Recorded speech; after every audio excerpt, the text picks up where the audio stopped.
No, damas y caballeros, arquistas constructores, una introduccióncita fuera tan amable. Sí, claro. Tenemos ejecución, formación. Ejecución, formación. Sena, Educo. Etapa productiva. Alternativas de etapa productiva. Consulte las alternativas de etapa productiva. Tenemos 1. Vínculo laboral. 2. Contrato de aprendizaje.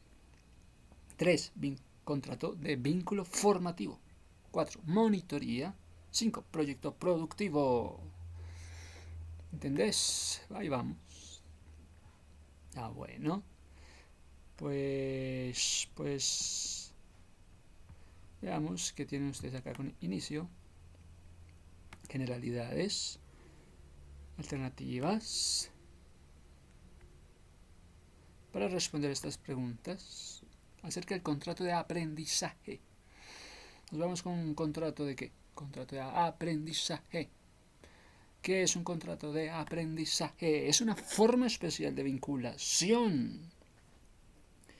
El contrato de aprendizaje, forma especial de vinculación dentro del derecho laboral. Gracias, derecho laboral, por el contrato de aprendizaje, donde una persona o un aprendiz desarrolla formación teórica práctica en una entidad autorizada. ¿Cuál es esa entidad? Bueno, el SENA. Y una empresa patrocinadora proporciona los medios para su formación, sin que exista relación laboral. Pero esto sin que exista. Que sí que le da toda una empresa que como así, sin que exista relación laboral. ¿Dónde más se ve eso? Que no hay relación laboral y aún así una empresa patrocinadora proporciona los medios de su formación. A cambio, el aprendiz, ¿qué va a hacer? El aprendiz recibe un apoyo económico mensual. Apoyo económico mensual. ¿Dónde está? En esta alternativa, el aprendiz que reciba apoyo económico mensual pone en práctica las competencias adquiridas en la etapa lectiva. Etapa lectiva dentro de una empresa patrocinadora. En esta alternativa, el aprendiz pone en práctica las competencias adquiridas en la etapa lectiva dentro de una empresa patrocinadora. Este contrato es una forma de participación. Este contrato de aprendizaje es una forma de participación. Participación en la etapa productiva. ¿Es una forma de participar? Sí, en la etapa productiva.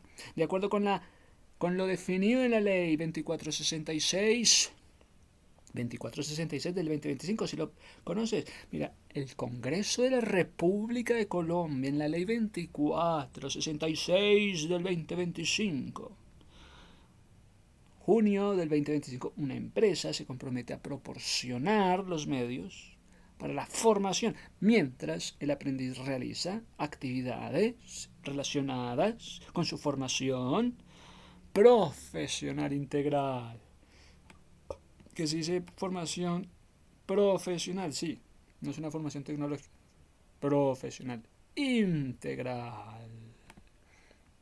¿Qué requisitos deben cumplir los aprendizajes? No, los aprendices del aprendizaje. Los aprendices del aprendizaje, ¿qué requisitos deben cumplir para acceder a un contrato de aprendizaje? ¿Qué requisitos debes cumplir como aprendiz del contrato de aprendizaje? Los menores de edad entre 15 y 17 solo podrán trabajar en jornada diurna máxima de 6 horas diarias. Que sí, que los que tengan hasta 15 o 17. Jornada diurna de 6 horas diarias. Y 30 a la semana. Si tu muchacho tiene 17 años máximo, 6 horas diarias, 30 a la semana. Los menores de edad mayores de 17 solo podrán trabajar en una jornada máxima de 8 horas diarias y 40 horas a la semana. Los menores de edad mayores de 17, ya los mayores, solo podrán trabajar una jornada máxima de 8 diarias, 40 semanales. Estar matriculado en un programa de formación titulada del SENA. Contar con un estado en formación. ¿Cómo está tu estado en Sofía Plus? Está en formación. Todavía el muchacho de mayor de edad todavía está en estado en formación. Estar dentro de los tiempos establecidos. En el reglamento del aprendiz. Está dentro de los tiempos establecidos. En el reglamento del aprendiz. Para ejecutar. Estás dentro de los tiempos para ejecutar la etapa productiva. Que venga la etapa productiva. El aprendiz debe estar habilitado ¿en dónde? Sistema de gestión académica. Sistema de gestión académica. Entonces, que estás de mucha gestión académica del SENA, sí, para esta etapa. Para la etapa productiva. Estás de mucha gestión académica para la etapa productiva. Debes estar dentro de la gestión académica para la etapa productiva. ¿Qué te parece? Cumplir con las condiciones establecidas en el centro de formación y las disposiciones legales aplicables. No haber tenido un contrato de aprendizaje anterior, salvo en los casos que aplica la cadena de formación.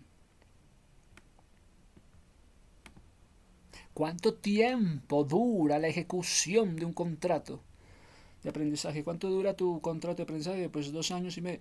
No, mira, el contrato de aprendizaje tendrá una duración máxima de 3 años. Contrato de aprendizaje, 3 años. 3 años capacitándose. Contados a partir de la suscripción del mismo. Desde la fecha. No es que una eventualidad cada vez, no. Desde la fecha se empieza a cumplir 3 años. Un aprendiz puede realizar un segundo contrato de aprendizaje si es posible realizar un segundo contrato de aprendizaje solo y solamente solo en el marco de la cadena de formación. Es decir, cuando el aprendiz avanza a un nivel superior en la misma área formativa. Misma área formativa, hizo un técnico y después hizo un tecnólogo.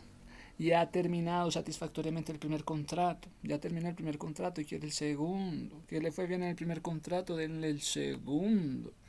¿Qué es cadena de formación, muchachos? La cadena de formación es la continuidad. Continuidad. Cadena de formación, dijiste, sí. Continuidad en el proceso.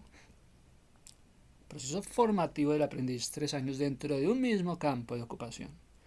Oficio, línea, formación, pasando de un nivel a otro nivel.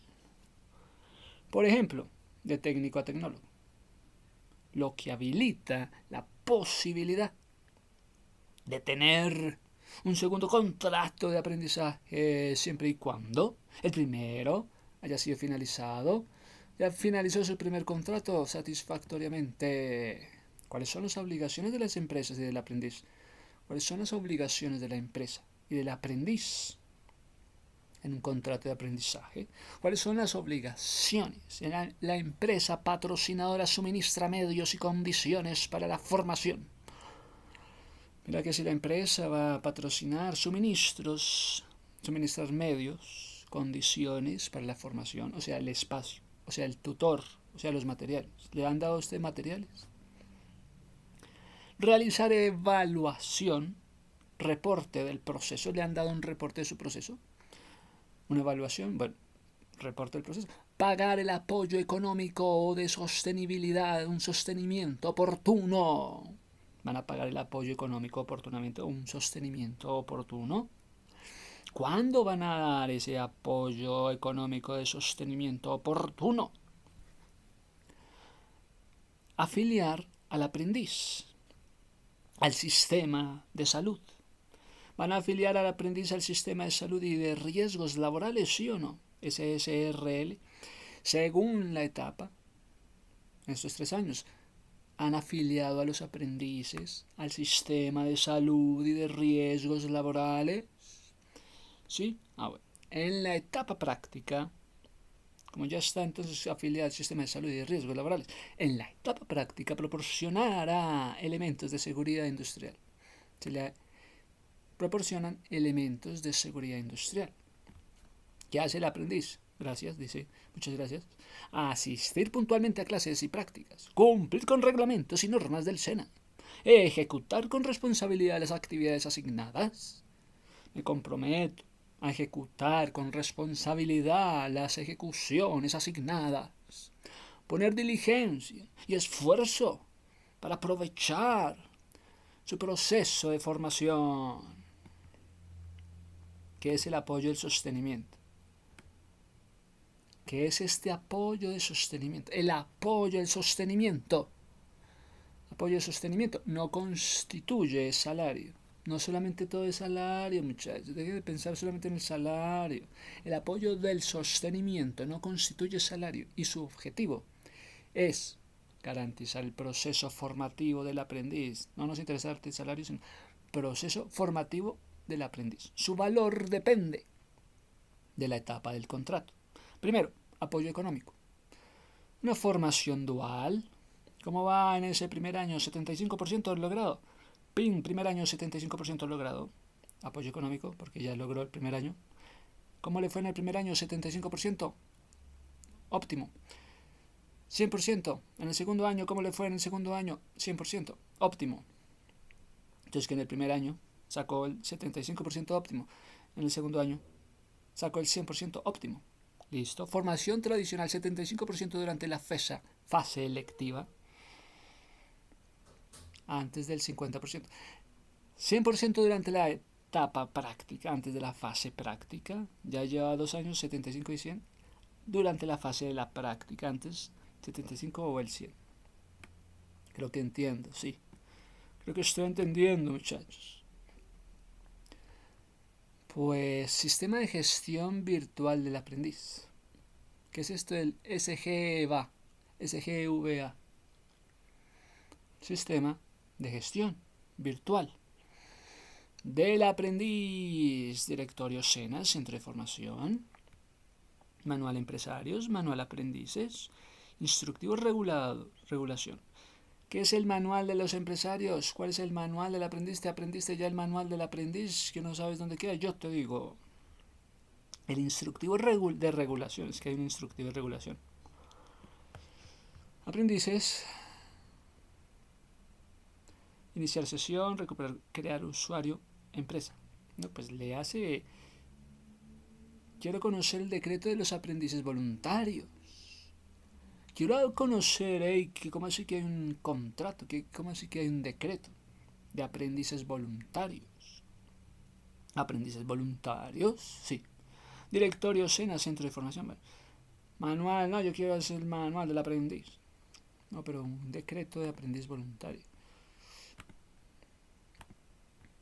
Pues mira, el decreto número 1334 del 27 de julio del 2018, tiene 26 páginas, que el presidente,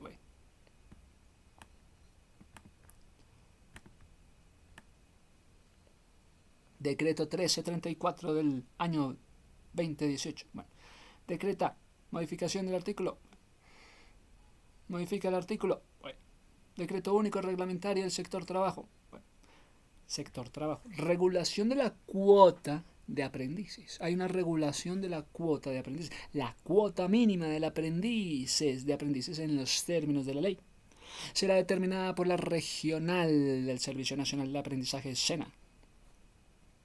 Esto gracias a la regional del Servicio Nacional SENA del domicilio principal de la empresa. Lo anterior se efectuará sin perjuicios de la obligación que les asiste a los empleadores de vincularlos a realizar la monetización, debiendo informar a la regional del Servicio Nacional del Aprendizaje SENA, donde funcione el domicilio principal de la empresa. Oye, ¿dónde es que funciona el domicilio principal de la empresa? Dentro del mes y siguiente a la contratación y monetización de la cuota mínima. Monetización de la cuota mínima obligatoria. La determinación del número mínimo obligatorio del aprendiz por parte del servicio se efectuará conforme a los procedimientos establecidos en el artículo 33. Ley 789 del 2002. Ley 789 del 2002. El servicio a más tardar dentro de los 2 meses siguientes al recibo de la información del empleador, verificará, determinará, según sea el caso, la cuota correspondiente. 2 meses se demoran. Los del SENA Se demoran 2 meses para mirar la cuota correspondiente, siguiendo el procedimiento. ¿Qué dice el artículo 33 de la ley 789 de 2002? Léeme qué dice el artículo 33. Ley 789.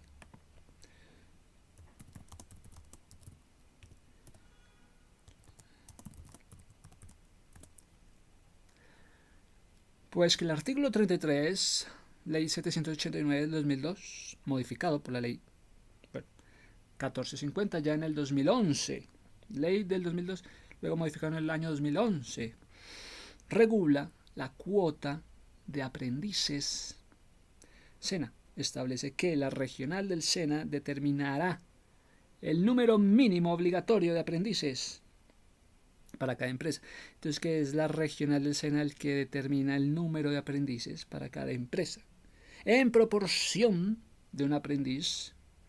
¿Un aprendiz por cuántos trabajadores? Un aprendiz por cada 20 trabajadores. Y uno adicional por fracción de 10. Entonces, ¿qué dice que un aprendiz por cada 20 trabajadores? Y uno adicional, uno puede ser 2, por una fracción de cada 10. O sea, 1 por 20, o inclusive pueden haber 2 en cada 10. Me interesa. Es que mira, hay una obligatoriedad del artículo 33. Una empresa con 15 o más trabajadores. ¿Cuántos empleados tienes en tu empresa? 15, 20. Pues mira que estás ahora obligado a contratar a un aprendiz del SENA porque ya tienes 20 empleados. Que si ya tienes un aprendiz en tu empresa, pues que ya es hora de dar ese paso. Un aprendiz por cada 20 trabajadores más uno adicional si la fracción es de 10. Es que eso dice la ley, artículo 33, ley 789. Empresa pequeña, con 20 trabajadores y no tienes un aprendiz, deben contratar al menos un aprendiz. Al menos uno. Impugnación a la cuota fijada por el SENA pueden ser objetadas por el representante legal. La cuota fijada por el SENA, una cuota regional del SENA, puede ser objetada por el representante legal dentro de los 5 días hábiles siguientes. Finalidad: garantizar formación práctica a estudiantes del SENA en etapas lectivas. El incumplimiento en la contratación de la cuota de aprendices puede derivar en sanciones administrativas por parte del SENA. Ojo, el incumplimiento en la contratación de la cuota de aprendices puede derivar a sanciones administrativas por parte del SENA. ¿Qué te parece? Traigan a las empresas a mirar esta vaina para que no sean sancionados por el SENA. Que es que el SENA puede sancionar a todas las empresas que no tengan un aprendiz cada 20. Artículo 33, ley 789 del 2002. Establece las normas sobre las cuotas de aprendices en las empresas colombianas. Esta disposición es fundamental para el funcionamiento del contrato del aprendizaje, la formación de talento humano. Talento humano. Debes demostrar talento humano, muchachos. A continuación se detallan puntos clave. Determinación de la cuota. Las empresas que realicen actividades económicas diferentes a la construcción. Pero mira que esto no aplica para la construcción, ¿me entendés? Las empresas que realicen actividades económicas diferentes a la construcción y que tengan 15 o más trabajadores están obligados a contratar aprendizajes. Cálculo: empresas con entre 15 y 20 trabajadores deben tener un aprendiz. Empresas con más de 20 deben contratar al menos un aprendiz por cada 20 adicionales. Y si tienen 39 no tienen ni siquiera uno. Y uno más por fracción de 10. Cada fracción de 10 métele uno. Autoridad: el SENA es la entidad encargada de determinar la cuota mínima de aprendices para cada empresa, basándose en la planta de personal reportada. ¿Has reportado la planta de tu empresa, la planta de personal de tu empresa? La planta de personal de tu empresa ya la tienes reportada. Déjame ver dónde está la planta de personal reportada. ¿Dónde está el aprendiz? ¿Qué hubo pues?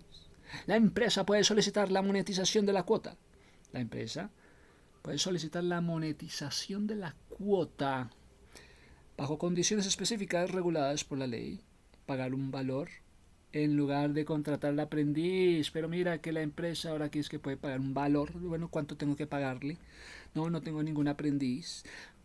Puedo pagar un valor en lugar de contratarle al aprendiz. Le pago bajo condiciones específicas reguladas por la ley. Entonces se van por la tangente y no contraten porque deciden pagar plata.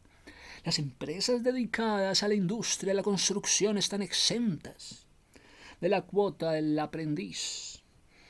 No, no me hago responsable del aprendiz, que tal que me salga un muchachito, ya que éstas contribuyen a través del Fondo de Formación Profesional, a través del Fondo de Formación Profesional de la Industria de la Construcción.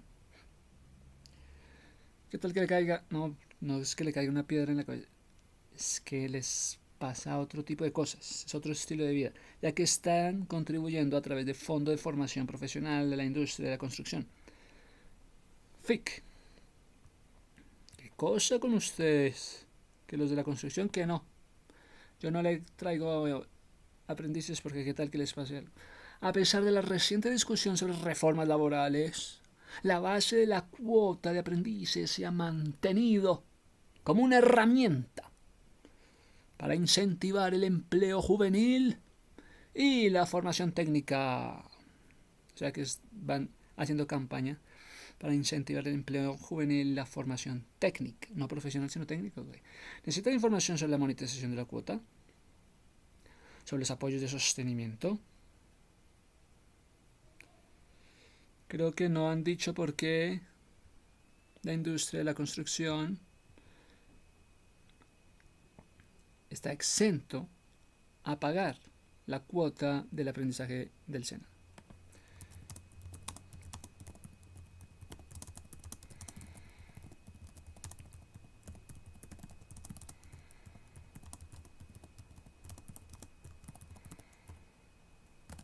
¿Por qué la industria de la construcción en Colombia?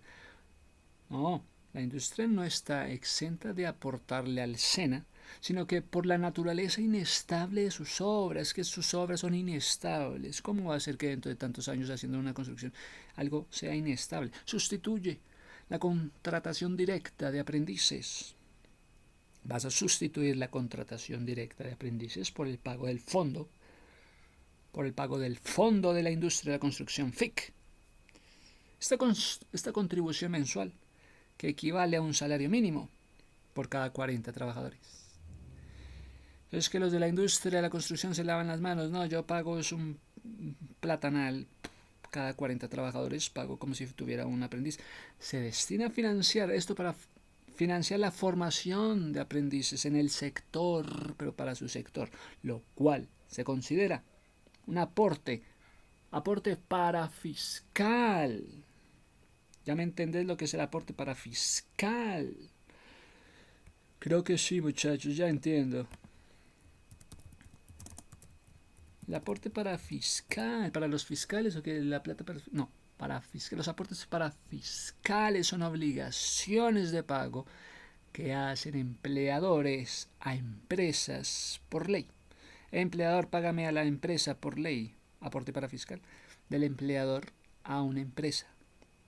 A diferencia de los impuestos, este dinero no va a un fondo general de impuestos del Estado, sino que este dinero parafiscal va a ciertas entidades específicas, sea el SENA 2%, ¿te acuerdas? SENA 2%, métele el 2% al SENA, gracias a aporte parafiscal que no van de acuerdo a los impuestos, sino que van de acuerdo a las entidades específicas como el SENA o el ICBF o qué. Que son los parafiscales y a quien los paga. Los aportes parafiscales son contribuciones obligatorias que deben pagar exclusivamente los empleadores y son diferentes de los aportes a la seguridad social. Además meteré seguridad social. Además de parafiscales meteré seguridad social. Aunque se liquiden, sí, aunque paguen a través de la misma planilla, sí. Planilla integrada de liquidación de aportes. que si están pagando para fiscales, que si están pagando seguridad social, en una misma planilla integrada de liquidación de aportes, llamada pila. Pida la planilla que se llama pila, porque en esa planilla que se llama pila está la planilla integrada de liquidación de aportes. ¿Quién es la contribución? ¿Quién es la contribución para fiscal? La contribución para fiscal es el fruto de la soberanía fiscal del Estado. ¡Ey, soberanía fiscal! Tráiganos la contribución para fiscal. Es una contribución obligatoria para cierto sector de la sociedad, cuya finalidad es la reversión de los recursos en ese sector.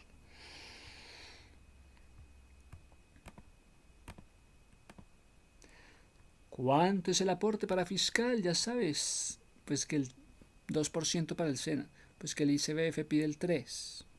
Los empleadores deben contribuir con el 9% del salario mensual del trabajador. ¡Ey, para fiscal! Sí, decirle al empleador que por favor contribuya con el 9% del salario mensual, desglosado en la siguiente manera: 3% ICBF, 2% SENA, 4% caja de compensación. 4 más 2, 6, más 3, 9. Entonces, hey, empleadores, debes contribuir el 9%. 3 ICBF, 2 SENA, 4 cajas de compensación familiar. Bueno. ¿Qué empresas están obligadas a pagar los parafiscales? Según el artículo 114 del Estatuto Tributario. ¿Me metes el Estatuto Tributario? Sí. Los empleadores del trabajadores que devenguen 10 salarios mínimos. ¿Cuánto puede ser 10 salarios mínimos? ¿10 millones? Sean o no sean sujetos pasivos del impuesto sobre la renta. Impuesto sobre la renta, está diciendo, sí. Sean o no sean sujetos. Están sujetos al impuesto sobre la renta. Y complementarios, seguirán obligados a realizar los aportes para fiscales. Ahora pasamos, por favor, acláranos qué es el impuesto sobre la renta. Impuesto sobre la renta y complementarios. El impuesto sobre la renta, o ISREL, es uno de los impuestos federales catalogados como el más importante. Impuesto sobre la renta, el más importante, gravando directamente la utilidad, beneficios de las personas físicas. ¿Qué es un impuesto sobre la renta, muchachos? ¿Quién sabe qué es el impuesto sobre la renta? Pues que es el impuesto que grava toda la renta, todo el ingreso, toda la utilidad y el beneficio obtenido por personas físicas o sociedades, sucesiones, en un periodo fiscal. Impuesto sobre la renta. Impuesto sobre la renta, sí, mira, es una contribución que grava ingresos de personas físicas morales residentes en el país, así como de las personas residentes también en el extranjero. Oye, que también las personas residentes en el extranjero, por los ingresos atribuibles a sus establecimientos permanentes ubicados en el territorio nacional. Que si la persona se fue al extranjero y tiene su empresa en el territorio nacional, tiene su empresa en el territorio nacional, sí. Entonces también aquellos que proceden de fuente de riqueza en el país. Si se va al exterior, cree que ya no va a pagar impuestos sobre la renta. No, su empresa está dentro de la riqueza ubicada en el país. ¿Cuánto es el impuesto sobre la renta? Este impuesto se calcula ¿en base a qué? Pues a la renta. Es decir, se le retiene el 10% al monto total del ingreso. ¿Cuánto estás ganando? ¡Pum! 10% para aquí, impuesto sobre la renta. ¿Qué es el impuesto de la renta y para qué sirve? Es un tributo que grava ingresos obtenidos por personas naturales jurídicas en un periodo físico. Su aplicación varía según la legislación de cada país. Su objetivo principal es generar recursos para el Estado. Es que le estás pagando al Estado el 10% de tu salario. ¿Qué persona debe declarar renta? Estás obligado a presentar declaración de renta para personas naturales, residentes. Por el año 2020, si cumpliste con alguna de las siguientes condiciones. ¿Qué te pasó en el 2020? Yo te digo si es declarar la renta. Tener un patrimonio bruto superior a 4.500.000. Entonces, que si estás interesado en declarar la renta, ¿quiénes son los encargados de pagar el impuesto sobre la renta? Personas naturales que entre enero y diciembre hayan obtenido ingresos que excedan los límites establecidos por la ley. No, que se puso a vender loterías y se ganó. Es decir, con ingresos superiores más de 8 millones. ¿Qué es el impuesto de la renta y quiénes deben declararlo?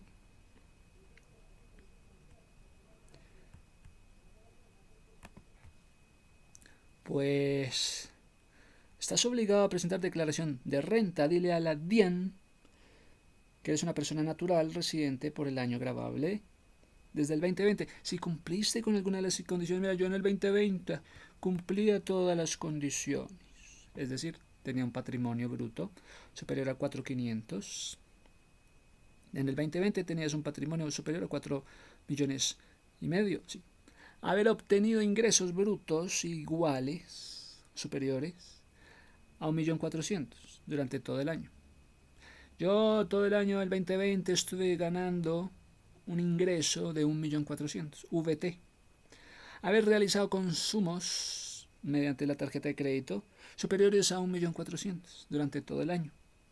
Tuvo ingresos y usó la tarjeta de crédito superiores a 1.400.000 VT, o sea, 50.000 pesos. Bueno, haber realizado compras y consumos totales superiores a 1.400, 50.000 durante todo el año. Haber realizado consignaciones bancarias, depósitos, inversiones financieras por valor acumulado superior a 1.400 VT, 50.000 durante todo el año. Ser responsable del IVA al cierre del año gravable del 2020. Eres responsable de declarar la renta en el 2020. ¿Qué dicen ustedes? Pues cumplía con todos sus registros financieros con la tarjetica. ¿Sabes si eres declarante? ¿Conoces cuál renta cedular te aplica? ¿Qué necesitas para presentar declaración de renta? Declaración sugerida de renta. ¿Cómo debes diligenciar, presentar y pagar impuestos de la renta? ¿Qué herramientas de renta? ¿Qué necesitas para presentar la declaración de renta? Para presentar la declaración del impuesto sobre la renta. ¿Estás inscrito en el RUT? Registro único tributario. ¿Ya estás en el RUT? ¿Tienes cuenta de usuario? La información del RUT requiere actualización. ¿Ya estás actualizado? La información contenida en el RUT requiere actualización. ¿Cuentas con firma electrónica? ¿Sabes cuáles documentos debes tener para el diligenciamiento de tu declaración? Oye, ¿qué son los requisitos para mi declaración de la renta? Tenemos aspectos generales de la declaración de la renta. El contenido y diligenciamiento y soporte para la elaboración de la declaración de renta. Depende del tipo de obligaciones que debes cumplir como persona natural, considerando que si estás obligada a llevar contabilidad debe aplicar las disposiciones tributarias. Obligada a aplicar disposiciones tributarias. Una disposición tributaria, por favor, ¿con base en qué? En las reglas del devengo. Si la persona natural no está obligada a llevar contabilidad, aplica las reglas de realización. La persona natural debe tener en cuenta que si está obligada a llevar contabilidad, si estás obligada a llevar contabilidad u optó por llevar contabilidad, deberá antes con su contabilidad. ¿Cómo le ha ido con la contabilidad? Deberá presentar la declaración de renta. ¿Cómo te ha ido con la contabilidad? Pues ahora debes presentar la declaración de renta. Declaración de renta. Diligenciarlo, presentarlo, la conciliación fiscal con el formato 2517. ¿Cuál formato es para la declaración de renta? 2517. De acuerdo con lo que determinó la resolución desde el año 2019, modificado por 2021. Esto ya lo van haciendo entonces con resoluciones. Artículo 1.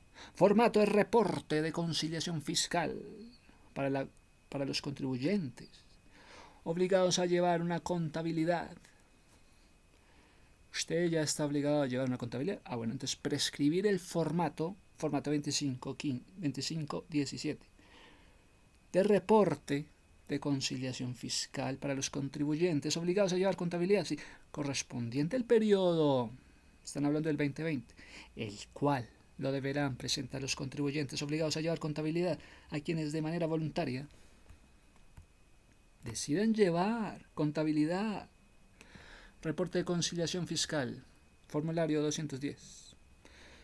Pues tenemos el formato 2517, versión 3, que deberá ser diligenciado por los contribuyentes del impuesto sobre la renta, obligados a llevar contabilidad. A quienes de manera voluntaria decidan llevar contabilidad, que declaren formulario 210. Pero es que antes se lleva el formulario 210, después vino a ser formulario 2517, versión 3.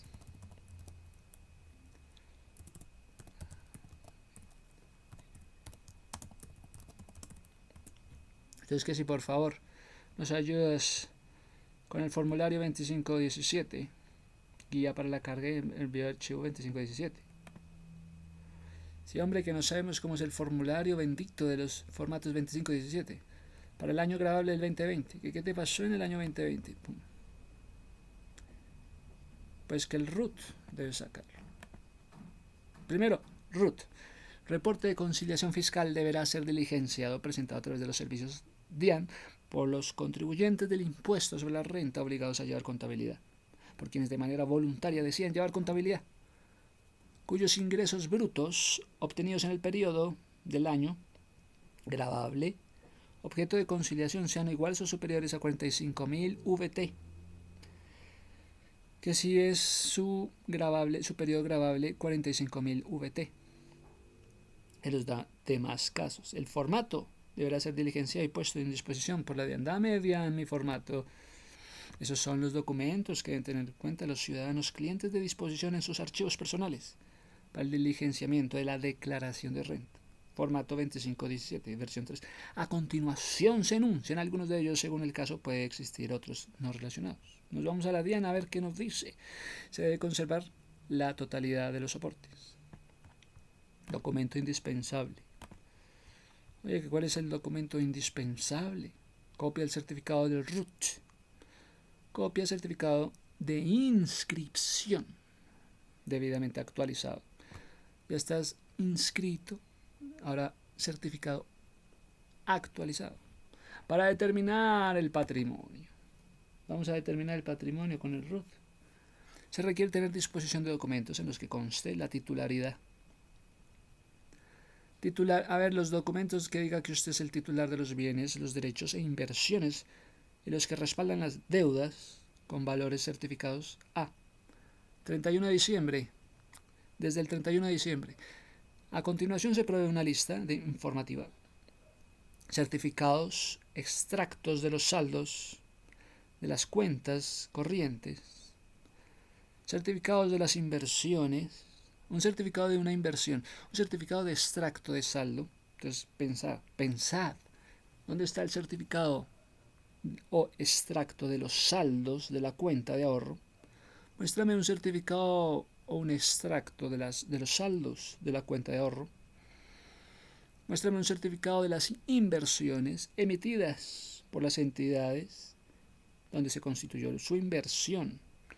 Por ejemplo, un certificado de que usted efectivamente invirtió en un CDT. No, que yo hice un CDT. Muéstrenos el certificado. Yo invertí en derechos fiduciarios. Muéstrenos el certificado del derecho fiduciario. Inversiones obligatorias. Bonos. Yo hice lo del CDT. Muéstrenos el certificado de que invirtió en CDT. Declaración o estado de cuenta del impuesto predial en los bienes inmuebles. Si usted posee bienes inmuebles, muéstrenos su declaración de estado de cuenta. Escritura de la adquisición de bienes, certificado de instrumentos públicos, factura o compra de documentos donde consta el valor de la adquisición de vehículos, relación de los muebles, maquinaria, equipos de su valor, adquisición, certificado de avalúo técnico de los bienes, tales como goodwill, tales como derechos de autor, propiedad industrial, literaria, artística. Certificado de un avalúo técnico de los bienes incorporales, como goodwill, derechos de autor, propiedad industrial, propiedad intelectual. Letras, pagarés, muéstranos las letras, muéstranos el pagaré, muéstranos las hipotecas y demás documentos que respaldan las cuentas por cobrar, obligaciones y deudas, conforme a los requisitos de la ley. Para determinar los ingresos. ¿Qué vas a hacer para determinar los ingresos?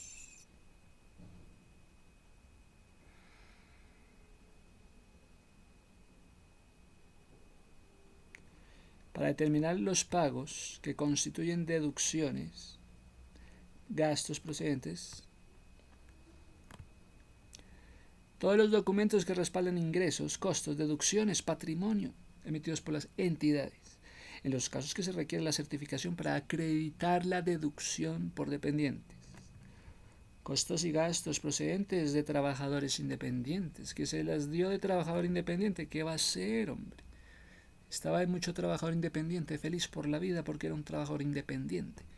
Conforme a la parte considerativa, la sentencia de la Corte Constitucional C-520 del 5 de noviembre del 2019 indicó que los contribuyentes que perciban ingresos considerados como rentas de trabajo, estos ingresos, rentas de trabajo, derivados de una fuente diferente a la relación laboral legal reglamentada, pueden detraer para efectos de establecer la renta líquida, los costos, los gastos que tengan relación con la actividad productiva.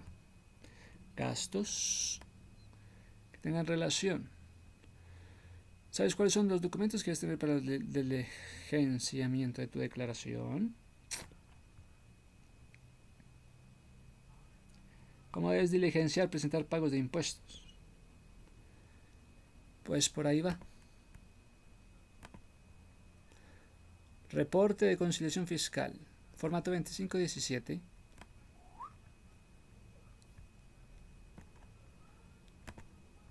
¿Cómo diligenciar la declaración de renta? Oye, vengo a diligenciar mi declaración de renta.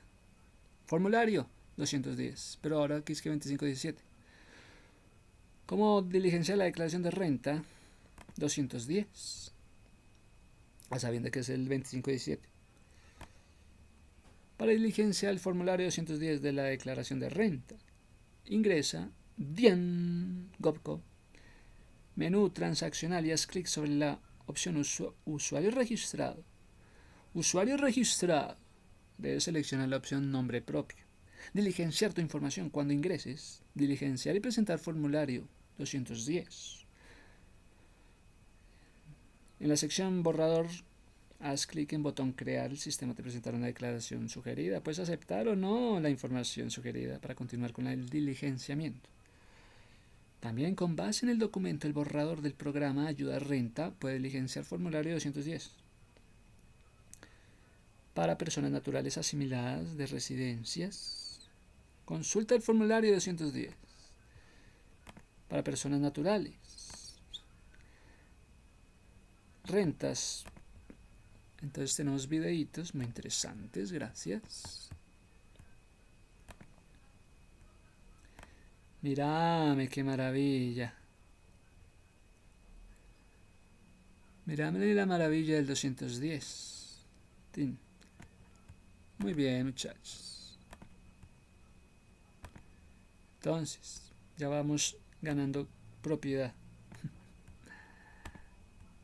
Entonces, que la ley con el formulario 210 y la ley con el formulario 2715. Ahora volvamos al SENA, ya sabiendo eso. El Servicio Nacional del SENA, más tardar dentro de los 2 meses siguientes al recibo de la información del empleador, que va a ser después de los 2 meses, el SENA verificará, determinará su caso, las cuotas, la regional, siguiendo el procedimiento establecido por el artículo 789 del 2002. Cuando se presentan variaciones en el número de empleados que inciden en la cuota mínima de aprendizaje, la empresa patrocinadora deberá informar por escrito tal circunstancia.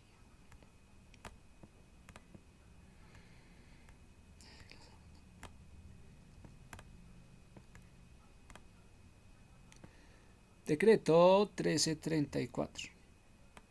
Oye, ¿qué pasa con el decreto 1334? El empleador podrá presentar la información en la variación del número en los siguientes periodos: julio y enero o marzo y septiembre. El empleador que remita la información en los meses de julio y enero deberá hacerlo adjuntando el reporte de planta de trabajadores. Mira, dame el reporte de planta de tus trabajadores. Dentro de los 10 primeros días hábiles del mes, reportará la planta de trabajadores. Dentro de los 10 primeros días hábiles del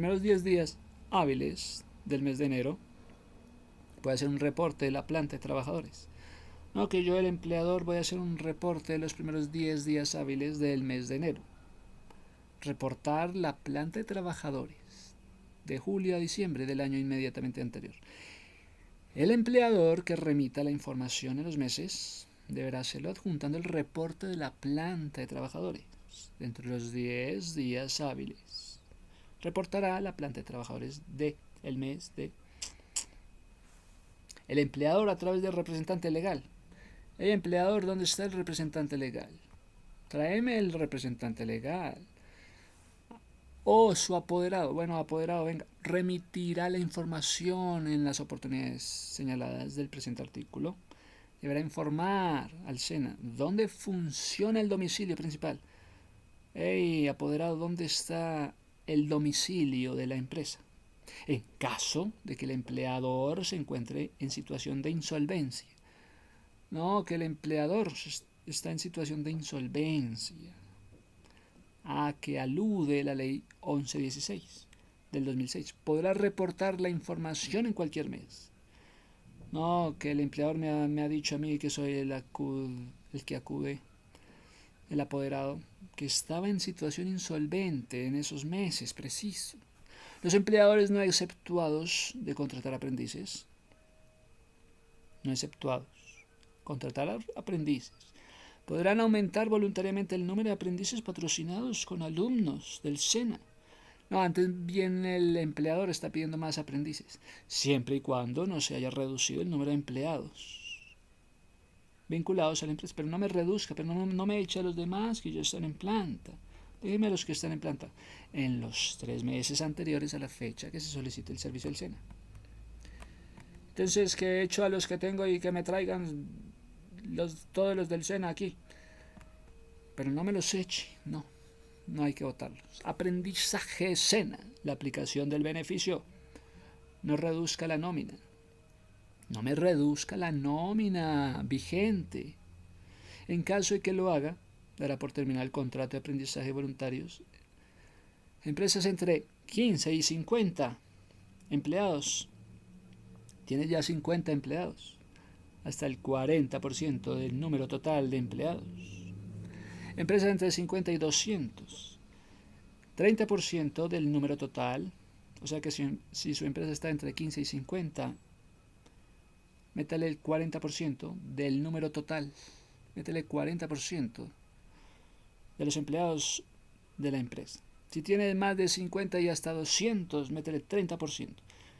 Si tiene más de 200, métele hasta el 20% del número total. La empresa que decida incrementar el número de aprendices debe informarlo al SENA donde funcione su domicilio principal. Precisamente el número de aprendices que requieren su especialidad. Exacto, las condiciones del contrato de aprendizaje, las obligaciones de la empresa y las obligaciones del derecho del aprendiz que se refiere a este artículo son las mismas de los aprendizajes contratados en cumplimiento de la cuota de aprendizaje. ¿Cómo están las cuotas del aprendizaje para el aprendiz? Al día. Bueno, entonces le damos más aprendices. El servicio del SENA hará un seguimiento al cumplimiento de lo establecido utilizando la información de la planilla pila. Pida la planilla pila y en las bases de datos y fuentes de información que posean implementa la entidad. La verificación del cumplimiento de las obligaciones relacionadas con la planta de los empleados dará lugar a la culminación de parte de los beneficios del SENA, sin perjuicio del cumplimiento de la cuota. Cumplimiento de la cuota de aprendices. ¿Está vigente o no? Ya terminó. El SENA determinará la viabilidad de reanudar. Déjanos ver cómo le fue en la vigencia. Entonces el SENA después dice, voy a ver si voy a renovar el beneficio, reanudar el beneficio. Cuando el patrocinador tenga cobertura en más de 2 ciudades o departamentos, la cuota del aprendiz deberá ser distribuida a criterios según sus necesidades. Énfasis en fines de semana que encierre la ley 789. Esta distribución también deberá ser informada por las condiciones, plazos previstos.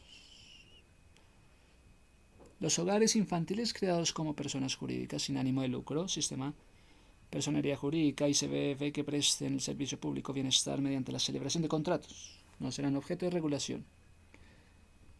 No, si es una vaina como una fundación sin ánimo de lucro, pues no serán objeto de regulación de aprendices. Hogares infantiles, fundaciones sin ánimo de lucro, no serán objeto de regulación de cuota de aprendices. Ni la industria de la construcción, ni fundaciones sin ánimo de lucro. Tenemos artículo 2. Las actuaciones administrativas que hayan iniciado para la regulación. Regulación de la cuota del aprendiz que no tengan este administrativo en firme a la entrada de la vigencia. Decreto continuará el trámite de conformidad de lo dispuesto a la norma vigente. Vigencia. El presente decreto rige el primero del mes. Esto está desde el 2018. El decreto está desde el 15. Decreto único reglamentario del sector trabajo. Decreto único DURS reglamentario. Gracias, publíquese y cúmplase. Decreto 1334. Gracias, Luz Mari Coronado.